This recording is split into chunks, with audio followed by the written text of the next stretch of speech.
Como ustedes saben, por todo lo que está ocasionando, lo que está pasando en el mundo y en nuestro país, por medidas preventivas, estas 2 semanas vamos a estar manejando mucho la virtualidad y bueno, esta será la clase grabada de esta semana. En la semana de hoy vamos a hablar sobre correspondencia interna y externa, teniendo en cuenta y recordando que ya en las clases anteriores vimos las actividades económicas de cada sector económico de Colombia, vimos lo que es el organigrama, sus características y también hablamos un poquito del manual de funciones. Ahora vamos a entrar a lo que es correspondencia interna y externa, que es el tipo de correspondencia que se utiliza en las organizaciones, para ya empezar a entrar sobre el tema de gestión documental. Partimos inicialmente de lo que es la correspondencia, y la correspondencia no es más que aquella comunicación que se da entre 2 o más personas de forma escrita. Aquí estamos hablando todo netamente escrito, es la comunicación escrita, y además de eso entre 2 o más personas o entre 2 o más empresas u organizaciones. Sabemos que la comunicación escrita es fundamental porque es más formal, ¿cierto? Y se utiliza mucho en las organizaciones para respaldar decisiones, solicitudes o aprobaciones que se dan dentro de las organizaciones. La correspondencia externa es aquella que hace parte de cuando se da entre las dependencias de una empresa con las dependencias de otra empresa.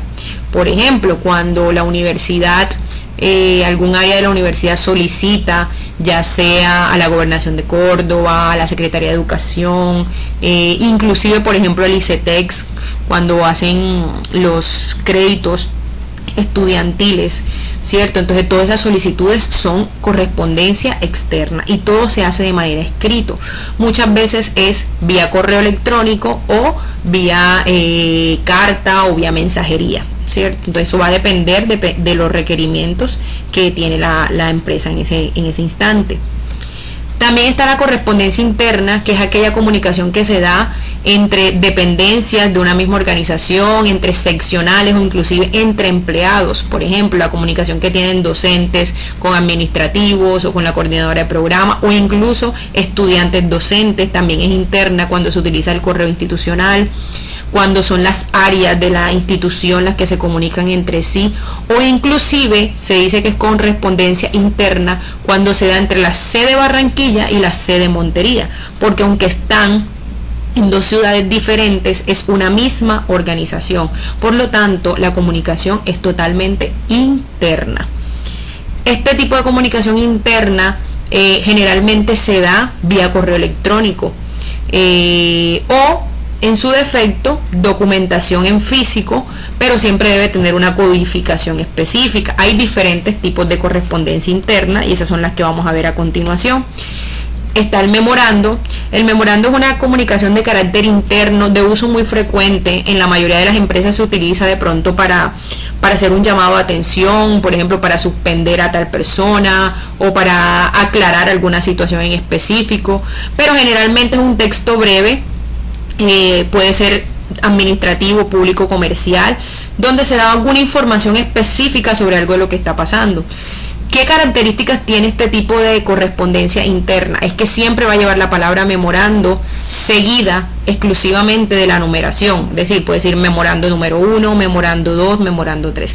Siempre debe llevar la numeración del consecutivo, porque eso debe quedar registrado dentro de los archivos que maneje la organización de manera interna.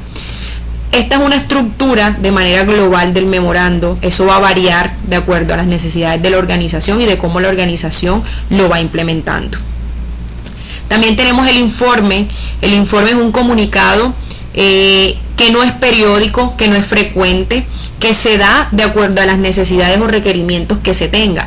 Por ejemplo, puede, en el caso de nosotros en la institución, en el área de investigación, la vicerrectora de investigación nos dice a nosotros, los coordinadores de semilleros, necesito un informe de gestión de semilleros. Nosotros ese informe de gestión lo pasamos cada final de semestre, y allí plasmamos todo lo que se evidenció, todas las actividades que se hicieron, los proyectos, los semilleristas, y se le da ese informe a la vicerrectora de investigación. Ella revisa los informes y verifica, bueno, listo, para el próximo semestre necesito que ya no sean 5 semilleristas, sino que aumente, que los proyectos sean de esta rigurosidad, ¿cierto? Entonces, estos informes me va a permitir tomar decisiones específicas en un área, en el área donde se está pidiendo ese informe.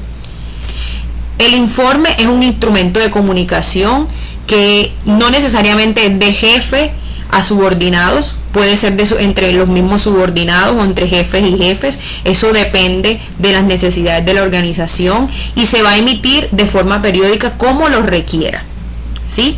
La estructura del informe va a depender y va a variar, no hay una estructura específica, lo único es que todo informe de gestión o informe de auditoría o informe de lo que se quiera entregar siempre debe llevar las firmas de las personas que ejecutaron el informe, es decir, que lo elaboraron, y las fechas en que se está manejando o se está dando la información en dicho informe.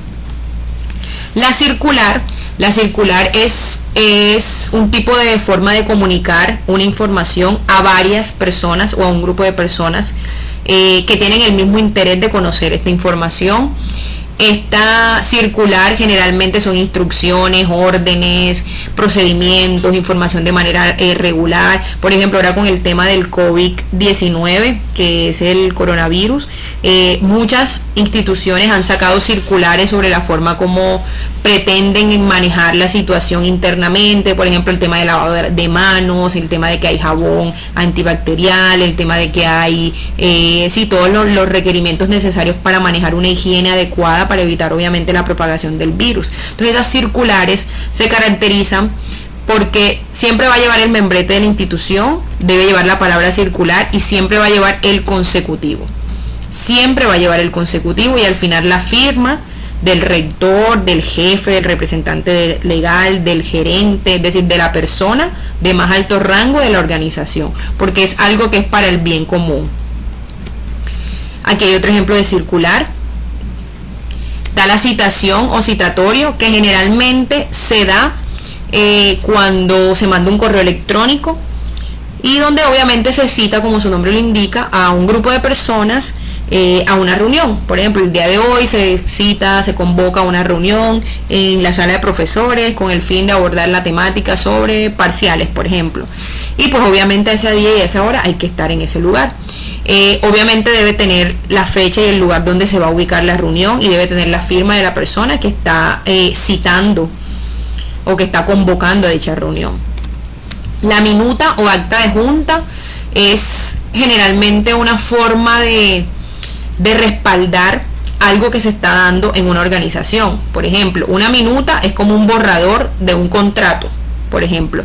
Y obviamente esto va a generar, como es un borrador, va a generar que se le puedan modificar algunas cosas. El acta de junta es un documento muy importante porque generalmente en esta acta de junta se manejan actividades que se realizaron dentro del acta, o sea, dentro de la reunión, y actividades o compromisos que quedaron pendientes para un futuro y quiénes son los responsables de responder ante esos requerimientos. El acta generalmente va a llevar un desarrollo de la sesión, un orden del día, debe llevar la lista de las personas que asistieron a la reunión con sus respectivas firmas, debe llevar unos compromisos para la próxima reunión y las conclusiones que se dieron en su defecto. Deben estar firmadas por todas las personas que asistieron a dicha reunión. La convocatoria es un documento por el cual se cita de manera oficial a un grupo de personas para tratar algún tema específico. Esta convocatoria generalmente muchas veces se da de manera externa, por ejemplo, se convoca a las empresas a un paro, se convoca a las empresas a manejar la situación de este tipo, ¿cierto? Es decir, eso va a depender de lo que se está requiriendo en ese momento en la organización. La estructura va a variar, pero lo importante es que siempre lleve título convocatoria, lleve obviamente las especificaciones de lo que se va a hacer en esa convocatoria, las bases y obviamente las fechas y las firmas de las personas que están emitiendo dicho documento. En cuanto a la correspondencia externa, Una de ellas es la carta de consulta, donde una empresa solicita cierta información sobre algo en específico. Por ejemplo, puede ser el tema de si quiere tomar un proveedor, ¿cierto? Si quiere establecer un proveedor, qué material utiliza ese proveedor o qué es lo que está implementando ese proveedor, para saber o conocer los productos que maneja esa empresa en específico. No hay una estructura específica de una carta de solicitud, es absolutamente libre. La carta de cotización, obviamente, como su nombre lo indica, es clara y lo que busca es conocer a través de las especificaciones del producto consultado cómo son las condiciones de precio y de pago de ese producto. Es decir, que generalmente primero uno hace una carta de consulta donde están todos los materiales o todos los insumos, luego dice, ok, yo solamente necesito este y este y este, y luego manda la carta de cotización solamente de los productos que ha seleccionado. Y en la carta de pedido ya se especifica la cantidad que se requiere, la calidad, el embalaje y la fecha en que requiere que ese producto llegue dentro de la organización. Obviamente esto va a depender de la cotización que se está haciendo y del orden de despacho. Entonces, básicamente, de manera general, la correspondencia interna y externa que se lleva en las organizaciones. Es muy importante, chicos, que en esta semana estén consultando mucho la plataforma EVA, porque va a haber mucho material, no solamente de esta asignatura, sino de las demás. Recuerden leer el material, interiorizarlo, ver los videos que están disponibles en esta semana y desarrollar la actividad que tienen presente. Recuerden que tienen una actividad de 8 días hábiles para presentarla. No va a haber prórroga, es decir, si en 8 días usted no la presenta, pues la actividad se va a cerrar y no se va a volver a habilitar. ¿Por qué? Porque la rigurosidad virtual va a ser mayor, la exigencia va a ser mayor. Va a haber un foro de preguntas y dudas por si tienen alguna duda, alguna inquietud al respecto de esta temática en específico en esta semana, aquí en la semana 7. Recuerden que se pueden comunicar conmigo vía correo electrónico, a través del celular, por WhatsApp, por llamadas, ¿sí? Y para poder yo responderle pues las inquietudes y las dudas. Entonces, no siendo más, cuídense mucho, recuerden no estar saliendo mucho y dedíquense bastante a realizar sus actividades. Por favor, no pierdan el hilo. Recuerden que no son vacaciones, es simplemente una medida de prevención para evitar obviamente que el virus se propague aún más. Bendiciones, hasta luego.